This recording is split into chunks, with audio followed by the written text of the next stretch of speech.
This is a tutorial on La Paloma de Yadier. So nice and slow, it's an habanera, so it's not really a fast piece.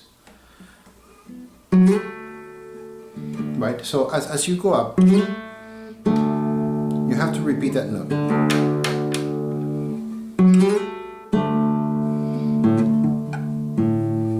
Now you're going to be tempted to play that A, on that D, sorry, on the D string, right? But you're holding on to that melody, right? Right, so you lose that melody if you lift your pinky to play a D. So it's good to have it here in the fifth string.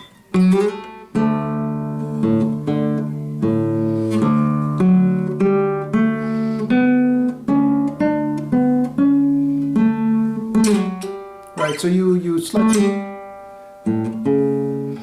right, and here he wants you. I'll do a pull up.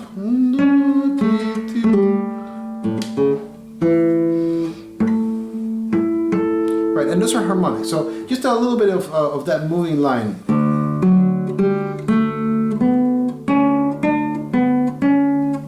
Pull off, set up 2.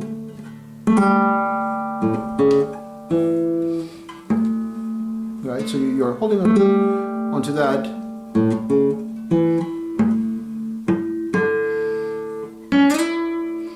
Yeah, better to use his finger. Right, so you have that 7th chord right there, right? So make sure that you're set up.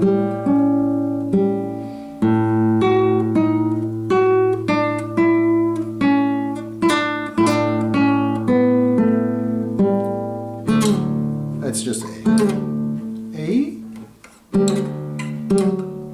For some reason it feels better to play G, but it says A. It doesn't sound right to me. Right, and do use 2. I would just do it. Because my reasoning is, if you look at the music, you're coming out of that a G. Sounds better instead of,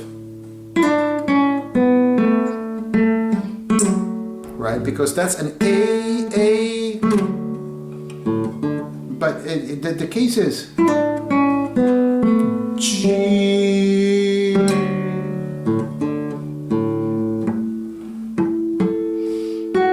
He wants that on the 2nd string.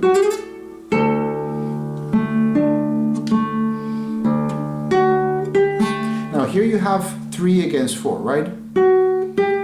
Right, you have to play that A right away.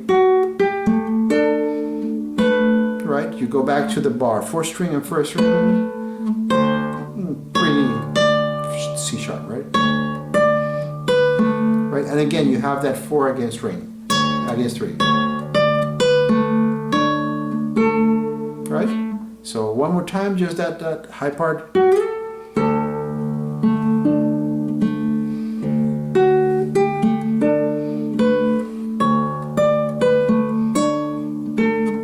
And then you want to slide back, you said? I know, it's just a pull-off.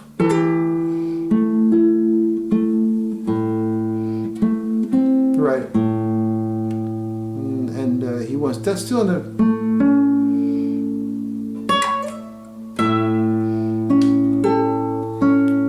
So coming out of that,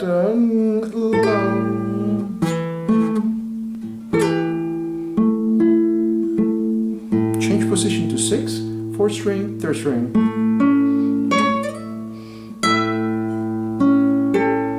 So you got another dominant, right? So you got C sharp on 2, G is on 3, you got your A with 1, right? And of course your E is right here with the pinky.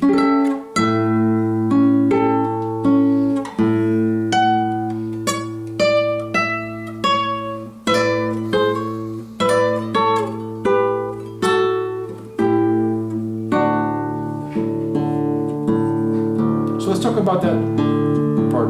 Yeah, high part. So,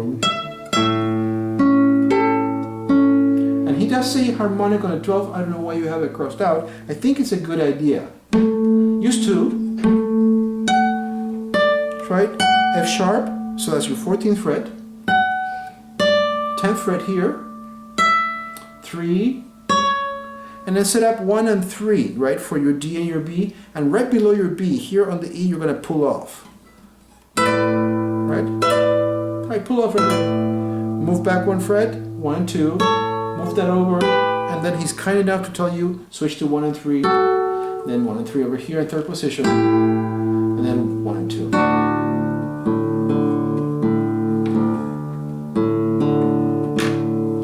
Then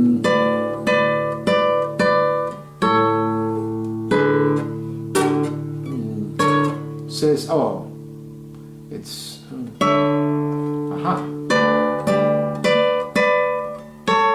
and then you're in 12th position, and again here think that you're in 3, right? It's always 3 against 3 followed by 2, right? 1 2 3 1 2 1 2 3 1 2, and then you have a bar on the 7th, and you're doing your E minor chord.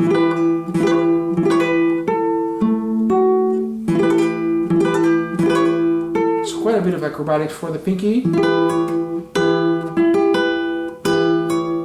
Hammer, so 2 3, hammer to the C sharp. Where were we in the music? There we are.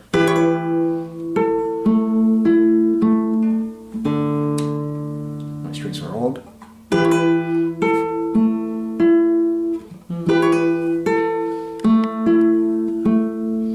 Then he wants, and you're still on the tuplets. And again, you have that A bass.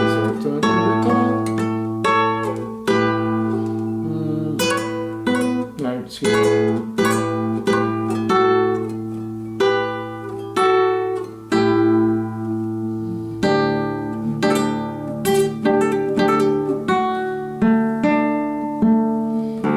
So let's talk about that last part. So you have, this is the 3rd line of the 2nd page. Move over to 5th position. And then you you go back to 7th position, and it's a C sharp, so you're gonna have to use 3 to get the C sharp there, get back to 5th position,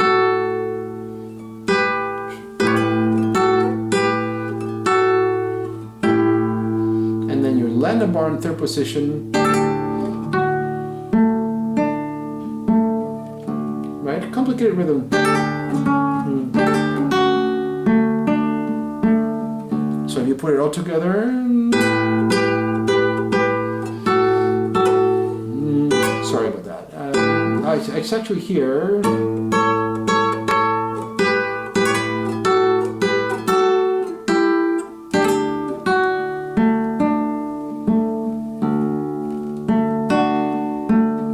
So on the 2nd repeat, you got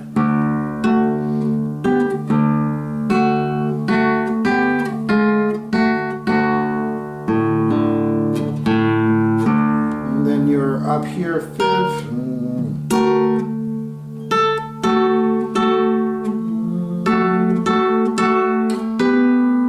I think I might have heard this piece before. Yeah, it's 1 2, then C sharp. Right, so here's your dominant. So it's kind of a bummer because you have this. Your C sharp is right there, and your A is right here. Because you need that high E, he's having you do this. My suggestion would be, since you're here, I mean, he's just asking for that extra G, and that's the whole reason for doing that. You're here.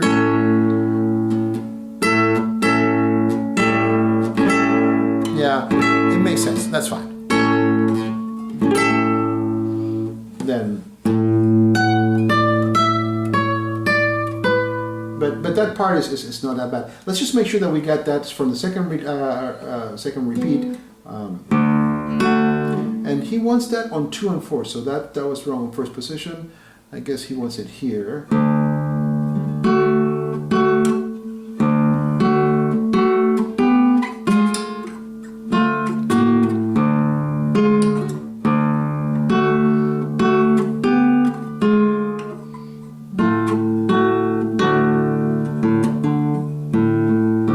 That makes sense because of this next part, right?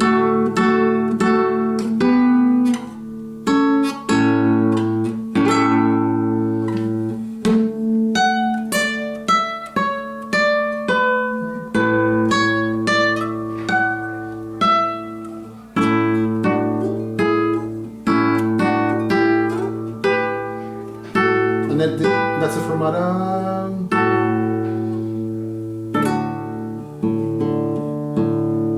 Then you're repeating, but the second time.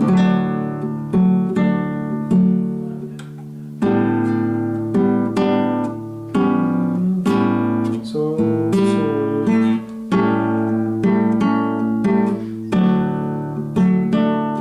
That's right.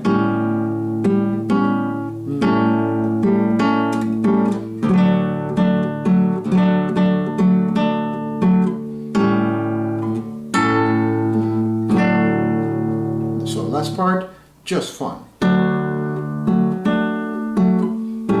Right, so bar in a second, your pinky's grabbing the G on the 4th string, 5th fret.